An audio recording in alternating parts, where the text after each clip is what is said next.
दर्शकबिन नमस्ते। निर्मला नेपाली युट्युब च्यानलमा भने कान्छी सिरियल भाग 258 आइसकेको छ। 258 भागमा भने अहिले निकै प्रतिस्पर्धा भएको छ अनि कान्छीहरू भने अहिले घर गइरहेका छन्। आहानाले भने आफ्नो माउलोको हजुरआमालाई भने निकै धेरै कुराहरू सम्झाइरहेकी छिन् अनि उता भने साराहरूले चाहिँ घर जाने क्रममा गइरहेका छन् अनि सन्तोषले भने सारालाई बोकिरहेका छन्।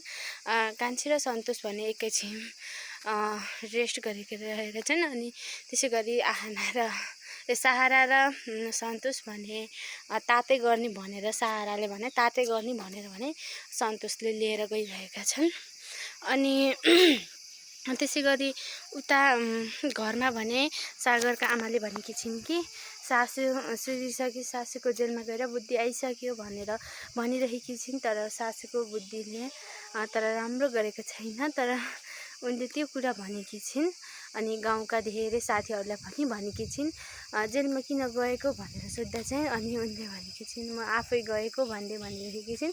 अनि त्यसैगरी अब उता सागरको आमाले भने धेरैजनालाई भनिरहेकी छिन् म सुध्रे भनेर, र गाउँमा यो कुराको धेरै बयान गर्नु पर्यो भनेर। तर भन्नुपर्दामा चाहिँ सागरका आमाले त्यो कुरा भनिरहेकी छिन् अनि तर गाउँलेले फिजाले हल्का केही मात्रामा मात्र भनिरहेका छन् अनि उता भने अनि कान्छीले भने निकै तनाव दर्दनाकमा आइरहेकी छिन् अनि कान्छीको मामाले या सागरको मामाले भने डराउनु हुँदैन, हामीले सागर भान्जालाई जिउँदै देखिसकेका छौँ, अब आज आइनुहुन्छ घरमा भनेर उनीहरूले भनिसकेका छन्। अब के साँच्चीकै घरमा आइसकेपछि अब के गर्लान् त, फुलमाला लगाएर स्वागत गर्छन् त। ल ओके, धन्यवाद।